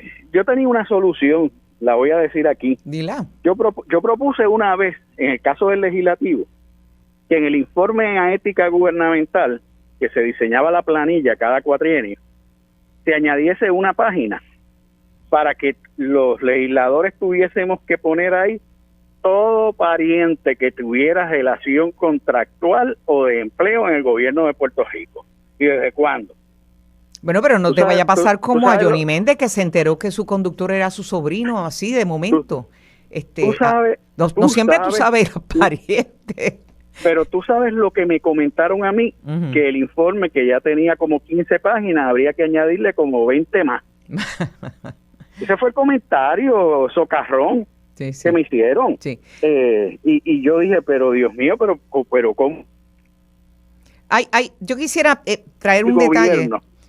Cuando se controla el gobierno y se cede ante la debilidad, y por otro lado, cuidado, que hay muchas personas competentes que no tienen culpa de ser parientes de gente que ocupa cargos gubernamentales por nombramiento o por elección. Bueno, la frase cuando se acuñó el cinismo de hijos talentosos rompió cuando los contratos, los subcontratistas de Hacienda bajo Raúl Maldonado habían contratado a su vez a su hijo, Raúl, ¿verdad? Bueno, quiero traer rápidamente un detalle, y es que a mí me llama la atención el que a Cari Pierluisi, que es la hermana del gobernador, que es una excelente jefa de campaña, que es una mujer muy inteligente, muy capaz, una hermana devota, se le haya eximido de presentar un informe de ética, obviamente con qué entra al gobierno, aunque gane un pago nominal, pues porque una funcionaria en un borrador elaboró que no creía que no hacía falta que lo hiciera, ¿verdad? El criterio es adecuado porque estamos hablando de Cari Pierluisi, una persona que está todo el tiempo con Pedro Pierluisi, que tiene un núcleo familiar que se puede exponer a conjeturas, porque vamos, Andy Guillemar es su esposo, y Andy Guillemar es una persona muy poderosa en términos de cabildeo, etcétera. Si fue adecuado haberle eximido de informes de ética. Pues mira, te traigo mejor el caso de Juan L. Torruella, el famoso juez y muy respetado juez apelativo. Él fue nombrado por Pedro Rosselló para formar parte de la comisión para la celebración de los eventos del 1898. Quinto centenario. No, era el centenario de la llegada de los americanos a de la invasión. Ok, la del 98. Estamos. La del 98. Ya entendí, sí. Y entonces, a los par de meses, él renunció y se le preguntó que por qué. Él dijo, mira, me han nombrado esta comisión. Creo que el nombramiento era para una posición sumamente compatible con mis intereses y mi información y mi experiencia. No recibo compensación alguna por estar en esta comisión, y sin embargo me han entregado un mazo de documentación que tengo que llenar para éticamente ser miembro de esta comisión, y lo que se me pide es más de lo que la rama judicial del gobierno de los Estados Unidos me pide para yo ser el juez presidente del primer circuito de apelaciones de Boston, que estoy a un paso de ser juez del Tribunal Supremo de los Estados Unidos, y allá me piden mucho menos que lo que me piden acá para ser miembro de esta comisión ad honorem, sin recibir ni tan siquiera una dieta nominal por estar en esta comisión, y renunció. Así que tenemos que tener cuidado cuando tienes una persona a quien tú no le estás pagando nada, ¿qué es lo que tú le vas a exigir? Pero perdóname, ¿verdad? Voy a decir el turno a Víctor, pero en el caso de Cari Pierluisi tenemos un caso inusitado que no se había contemplado cuando se redactó la ley de ética gubernamental, de una persona que está trabajando ad honorem a tiempo completo en una posición importante en el gobierno, y una posición que no tiene mayor descripción, porque tampoco es una plaza como tal importante o que es una plaza que está ahí siempre. O sea, Bueno. ella está trabajando de mano derecha del gobernador, Imagínate. pero no es la secretaria de la gobernación Bueno, ni bueno. nada por el estilo. Bueno, Víctor, porque se está acabando el tiempo, sí. Yo realmente no puedo utilizar la mampara de un hombre digno y bueno, que en paz descanse, y un gran funcionario judicial de un tribunal que yo no les reconozco jurisdicción, pero en fin, porque respeté mucho a los juez Torruella. No nos va a desviar de la discusión. Si el precio de que no rinda informe es que hay que pagarle algo, que le paguen algo. Si está allí de hermana del gobernador y punto, sin ostentar ninguna apariencia de poder, pues entonces que esté allí de visita. Pero no puede estar con las dos cosas. O sea, porque todos sabemos, o debíamos saber, en Puerto Rico no hay bobos. El problema de rendir un informe de ética es que dependiendo de tus vínculos matrimoniales y el régimen económico que aplica, tienes que poner toda la información de tu cónyuge. Dependiendo, no sé si ha variado la norma también para que eso no suceda, pero tengo que pensar que no ha variado la norma. Ese debe ser el gran impedimento a rendir informe ético, que conste. No estoy diciendo nada ni sobre el cónyuge ni sobre ella.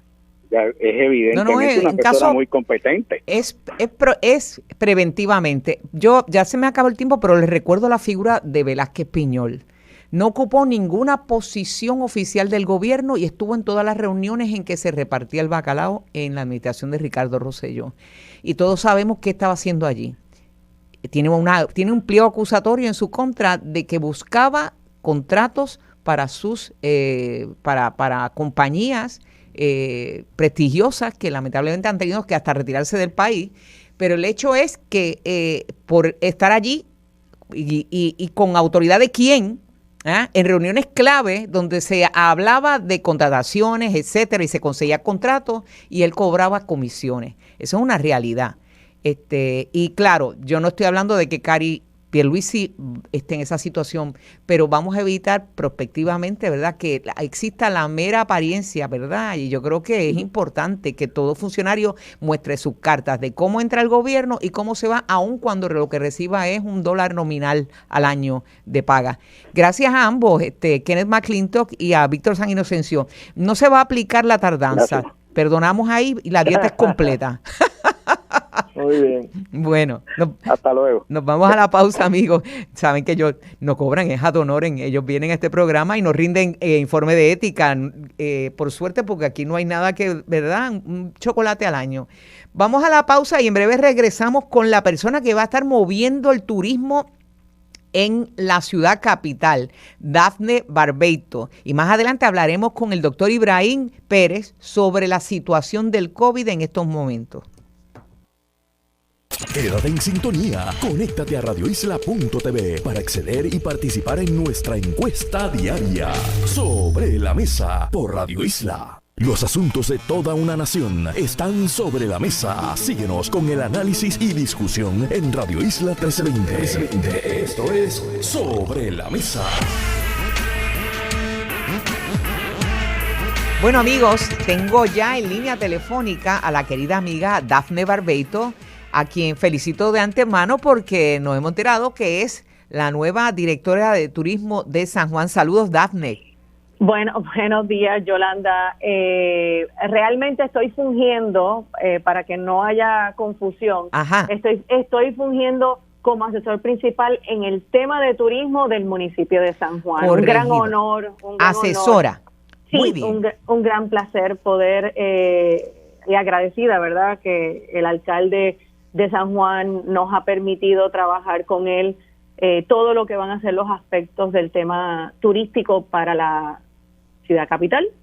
Yo creo que es un gran reclutamiento para San Juan. Felicito en eso a Miguel Romero, porque Dafne, todo el mundo te reconoce como una persona muy capaz, muy preparada, una autoridad. Cada vez que surgen temas de turismo que nos preocupan, siempre se recurre a Dafne para que nos dé su impresión, y usualmente es muy atinado tu observación y tu, ¿verdad?, dictamen de lo que esté pasando. Me gustaría que me hablaras entonces en un San Juan afectado por el COVID, un San Juan que está impactado, que bueno, tú que has estado muy atenta a la industria de los cruceros, conoces que hace casi un año, ya para marzo, vino la primera crucerista que se acogió aquí con COVID, que lamentablemente falleció, una italiana, y toda la conmoción que causó en el país. No era la primera, pero fue de las primeras víctimas del COVID aquí en Puerto Rico.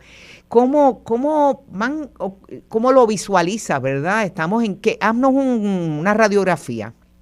Sí, el tema de los cruceros, de la industria de cruceros, sigue cambiando, siguen cambiando las posturas del CDC en relación a cuándo va a dar el visto bueno para la reapertura en Estados Unidos, ¿verdad? Porque hay que recordar que los cruceros en Europa han estado funcionando sin mayores contratiempos, ¿ok? Evidentemente no están todas las flotas de todos los barcos navegando, pero de a poco han ido empezando la actividad económica.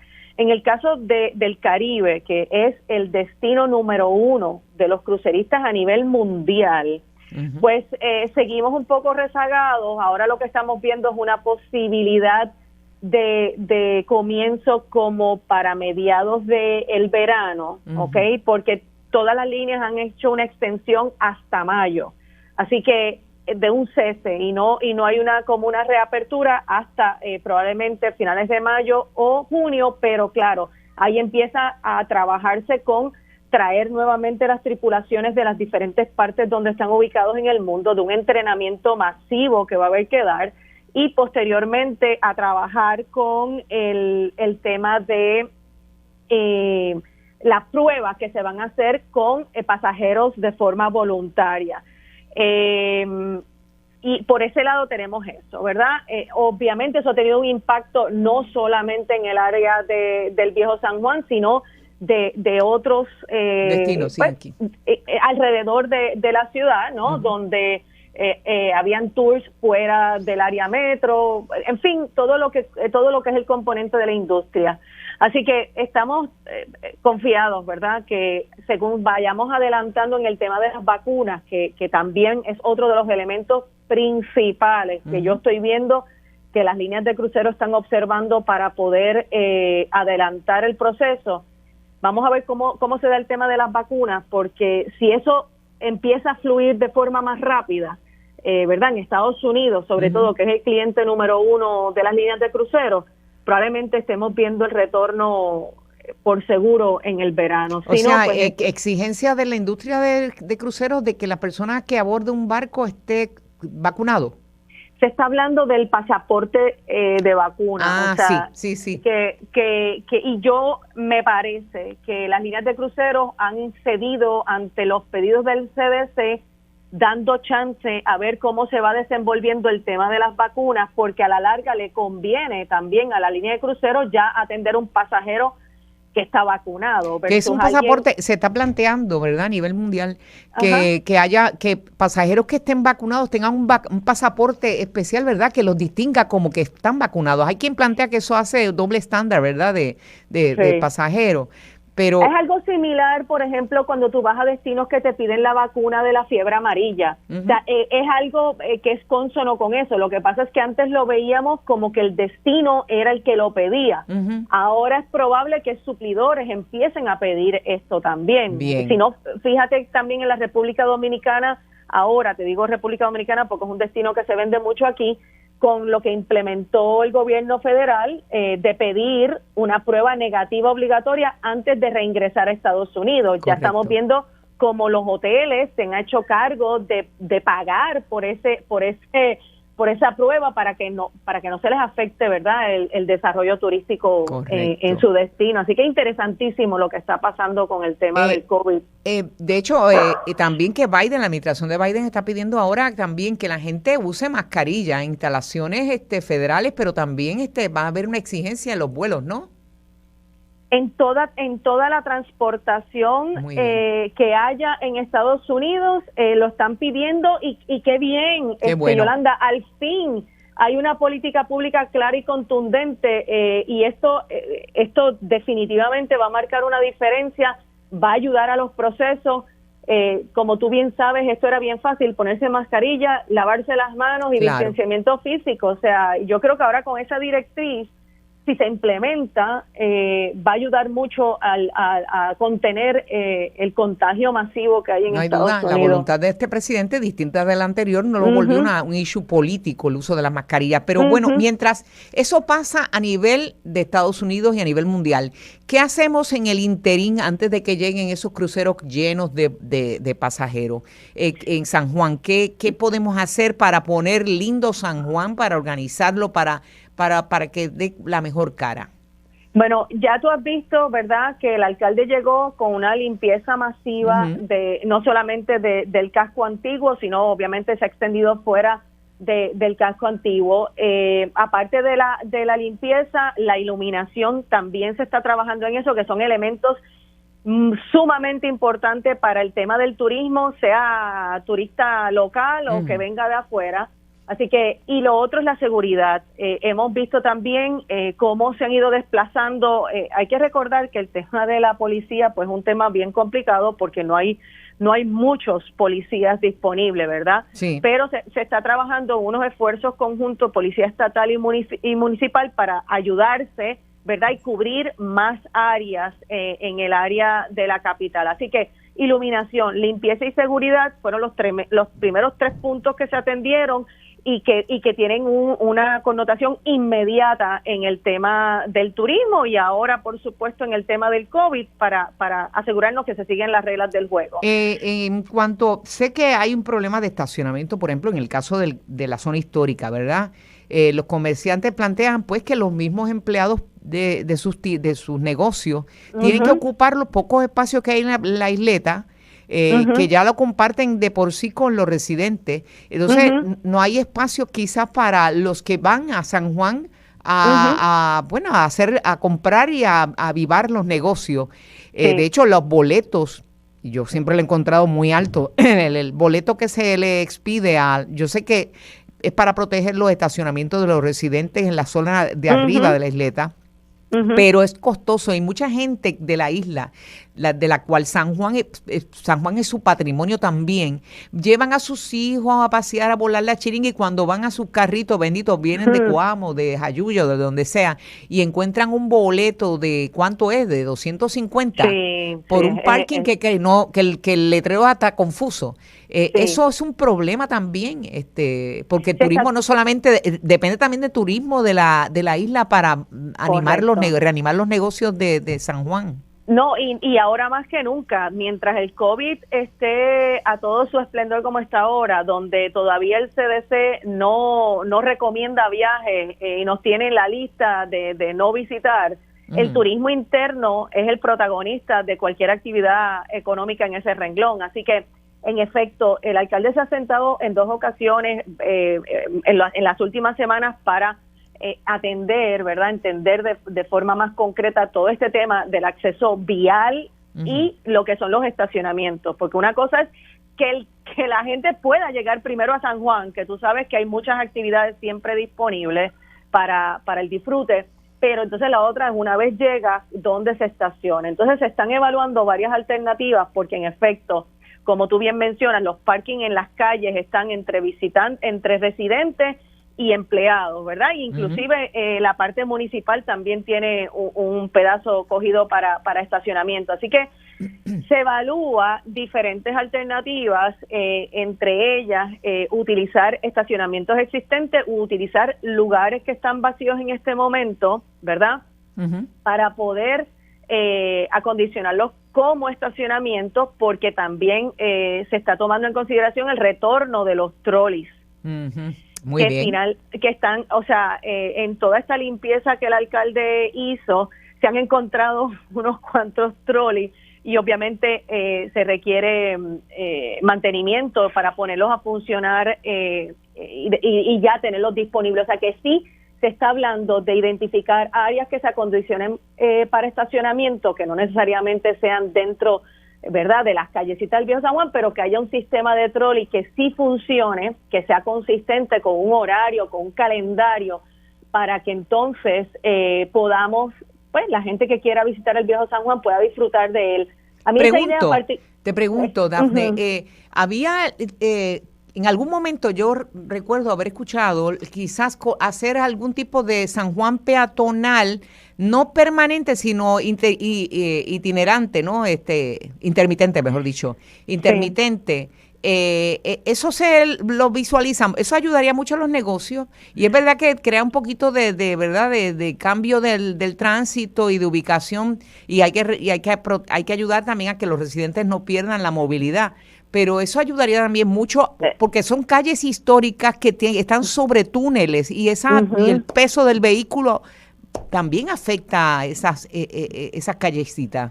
No, los comerciantes en este momento no, por las conversaciones, ¿verdad? Que no solamente de ahora, las que yo he tenido bajo la alianza turística, los comerciantes no necesariamente quieren el Viejo San Juan peatonal, porque en este momento las condiciones que te hablo de un estacionamiento, de unos trolleys no están disponibles. Lo que sí el alcalde ha dicho es que se inclina más por el Viejo San Juan al aire libre. Y esto es darle la oportunidad, ¿verdad?, a los diferentes comercios, en una primera fase, darle a los comercios que puedan, por un lado, los que puedan sacar sus mesas y tenerlas afuera, pues eso vamos a estarlo viendo consistentemente. Y por el otro lado, sí pueden haber, por ejemplo, algunas calles que se cierren, como tú dices, pero muy estratégico. Por ejemplo, tú sabes la San Francisco, que se hacía el Sofo, pues es probable que se restablezca en algunos momentos esa actividad donde esa calle se cierre para el Fortaleza, la calle Fortaleza. La Fortaleza, correcto, Sofo, que se puedan utilizar en ciertos momentos para ese estilo de actividad. Este fin de semana fue una práctica extraordinaria con el tema de los artesanos distribuidos en 4 o 5 plazas diferentes. Eso permitió, obviamente, que la gente no se apiñara en un solo lugar. No habían bebidas alcohólicas disponibles en la calle, o sea, si tú querías consumir tenías que ir a un local, a un restaurante. Bueno, yo di mi descarguita porque me preocupó que había mucho pedido, mucho llamado a que fueran al Viejo San Juan y eso me preocupaba. Menos mal que la lluvia ayudó un poco a contener, que no hubiese una invasión. Pero lo que pasa es que la gente, lo importante era hasta las 5 de la tarde, era la única actividad física con los artesanos. Creo que hubo un poco de confusión porque como había un concierto virtual que se pasó por un canal local, ¿verdad? Sí. Pues hubo la confusión de si iban allí, iban a ver el concierto, pero ya el concierto estaba grabado, ¿no? Okay. Y ahí hubo un poco de confusión, pero sí, en efecto, los artesanos, bueno, primero, gracias a Dios, estaban felices. Sí, la lluvia no ayudó en las tardes, pero vimos que es un modelo que se puede continuar haciendo, porque a falta de las fiestas reales, que tú sabes que es uno de los ingresos más importantes en el año para los comercios del Viejo San Juan, como eso no se dio, esto movilizó algo de gente de forma, ¿verdad?, responsable. Yo estuve ayer y todo lo que yo vi, gracias a Dios, la gente con las mascarillas puestas, la gente está consciente, Yolanda, de las protecciones que tienen que seguir. Y en la medida en que eso pase, pues este tipo de actividad se puede seguir haciendo. Los artesanos de la compañía de turismo que están en el Paseo de la Princesa van a estar están jueves, viernes, sábado y domingo en horarios más largos. O sea que yo creo que fue un buen ejercicio para ayudar no solamente al comercio de los locales, sino a los artesanos que llevan 11 meses sin ninguna actividad económica, tú sabes. Claro que sí. En términos de el resto de San Juan, porque San Juan no es solamente Viejo San Juan, está Río Piedra, hay turismo de compra. Yo sé que antes venían de diferentes lugares de las islas del Caribe a hacer compras a Río Piedra, todo ese tipo de situación, porque Río Piedra está terrible. Bueno, evidentemente los planes del alcalde en cuanto a Río Piedra pues ya son públicos, ¿no? ¿Verdad? En cuanto a lo que es la parte turística, se están identificando inclusive, y esto es algo que se va a anunciar próximamente, unos nuevos destinos dentro de San Juan para darle un poco más de variedad fuera de lo que es el casco del viejo San Juan, ¿verdad? Se están identificando otras zonas que se puedan lanzar. Pues no, Yolanda, tú sabes que eso le toca al alcalde, yo tengo que dejarlo que él lo diga, pero hasta que no estén definidos y completa la estructura, porque lo queremos hacer de forma sustentable, que se involucren las comunidades alrededor del atractivo, ¿verdad? Para que sea perdurable también, porque de nada sirve que trabajemos en un esfuerzo que si no se acondicionan las necesidades y no lo abraza la comunidad, realmente no vale la pena. Así que el concepto sustentable está muy claro dentro de la definición de lo que queremos hacer para poder desarrollar esas áreas y que se mantengan y que las comunidades tengan de verdad un desarrollo económico que puedan mantener, que se proteja el ambiente por el otro lado, ¿verdad? Y que tenga el elemento sociocultural tan importante que es el que lo hace diferente, ¿no? Pues yo espero que todo, ¿verdad? Porque por el bien del país, porque San Juan es el motor, ¿verdad? Es un motor. Es la puerta. Mucha gente más de la que vive visita San Juan, del resto de la isla. Se dan servicios en San Juan, no solamente para visitarlo y turistear, sino para recibir servicios del gobierno central, porque es un gobierno que está centralizado en San Juan. Así que vamos a ver cómo rescatamos San Juan para que cuando venga el declive del COVID, logremos tener la cara perfecta para recibir a ese boom de turistas. Gracias. Realmente hemos tenido tiempo para prepararnos, así que en Dios confiamos que así sea. 1.000.000 de gracias, Yolanda. Buen día a todos. Gracias, Dafne Barbeito. Y para disfrute de los puertorriqueños, que somos los primeros turistas de nuestro país. Así que rápidamente vamos a pasar, porque empecé el tema del COVID y el turismo.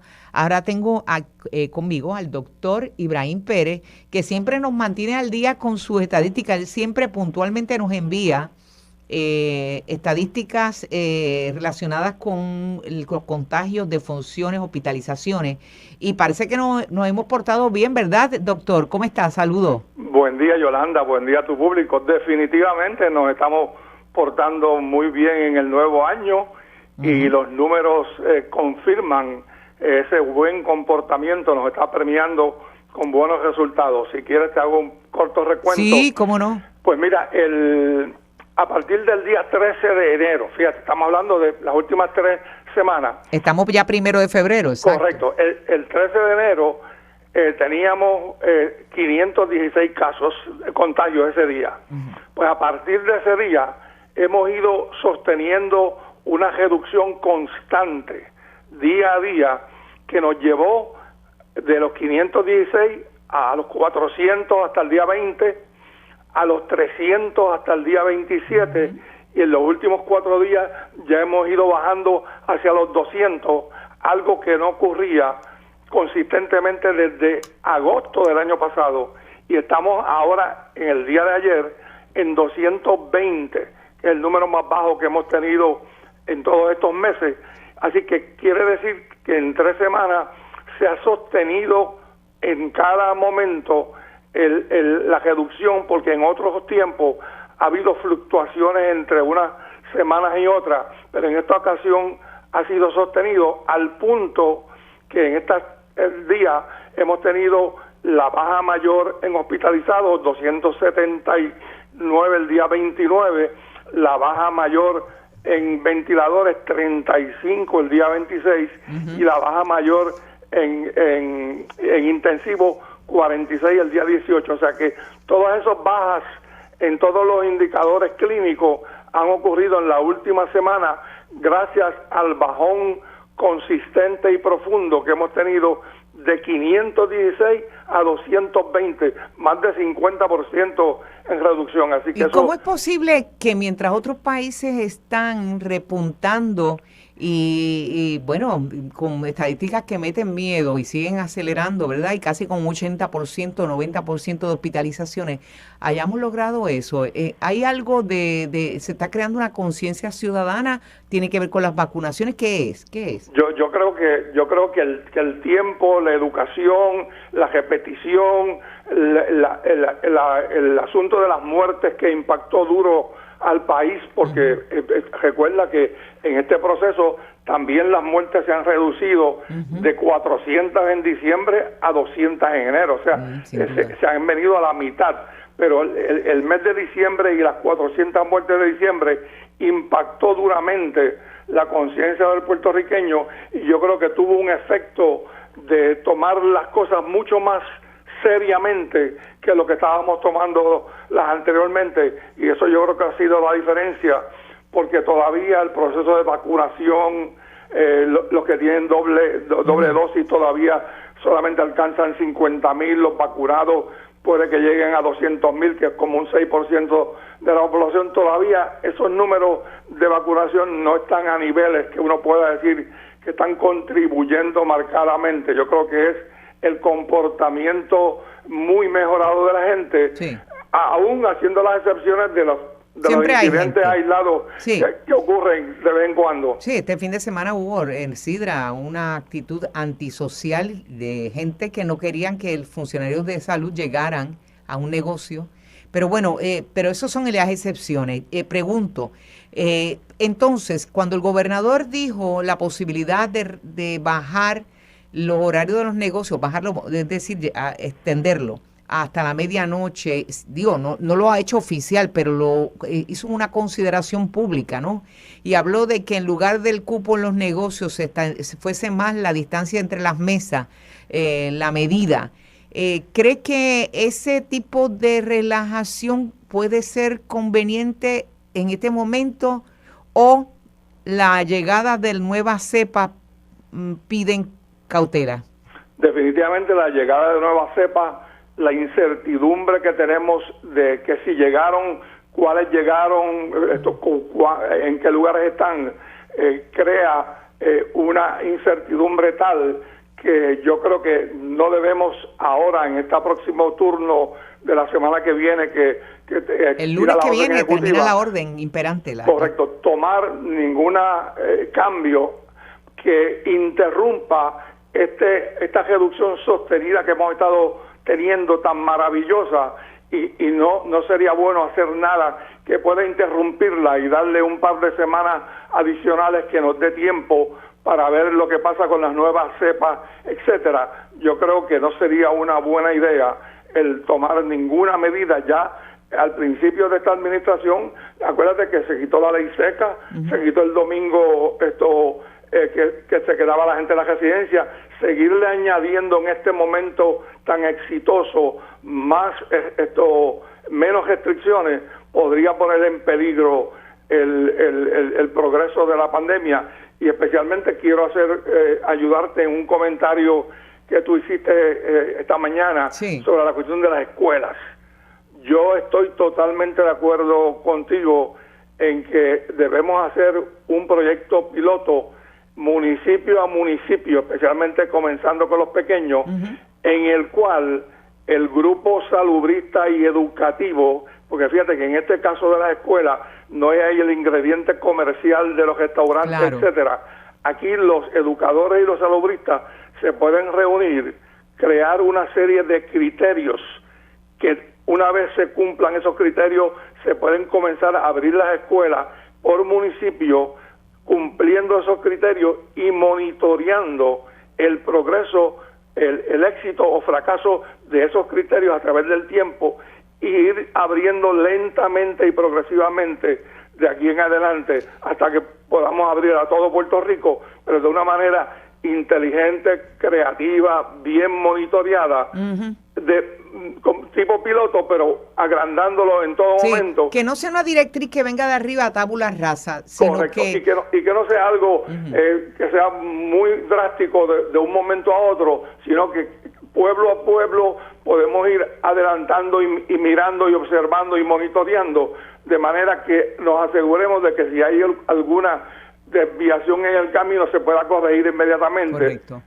Y eso yo creo que sería la forma más inteligente de reabrir las escuelas, porque todos estamos de acuerdo que las escuelas hay que reabrirlas, pero la pregunta es en qué momento y en qué condiciones, y eso es muy importante. Y no todas las escuelas tienen las mismas situaciones, ni todos los municipios, correcto. Sí. De hecho, la idea no es mía, es del doctor Orengo, del Fideicomiso de Salud, y me parece que es muy buena. Si en Las Marías hay mínimo o ningún contagio, pues empecemos por Las Marías. Claro. Y empecemos por Añasco, Y se puede Maricao. continuar pueblo a pueblo siguiendo unos criterios, y mientras se cumplan esos criterios, uno puede seguirlos monitoreando y asegurándose de que se cumplen. Vieques y Culebra ya están vacunados, así que eso es un gran paso también. Y el otro punto sobre lo que dijiste esta mañana también que quería enfatizar es que yo también estoy de acuerdo con que ahora que tenemos el problema de que teníamos una serie de grupos siendo vacunados y no se pudo completar ninguno porque no hay las vacunas, yo creo que hay que volver de nuevamente a realinear esos grupos y hacer énfasis en las personas mayores, sobre 65 años, que son los más vulnerables, que son sobre 600,000 y que quedan muchos de ese grupo por vacunar, y yo creo que debemos darle prioridad en esta etapa de ausencia de vacuna al grupo de sobre 65 años. Sin duda, gracias Ibrahim, y ya los amigos saben, Ibrahim Pérez es una voz autorizada, fue director médico del el sistema mayor de los municipios, que fue San Juan, y se mantiene al tanto con la demógrafa Judith Rodríguez, ¿verdad? Correcto. Bueno, pues muchas gracias, Ibrahim. Amigos, nos vamos a la pausa y en breve regresamos con la compañera Mili Méndez, que anda por ahí ya.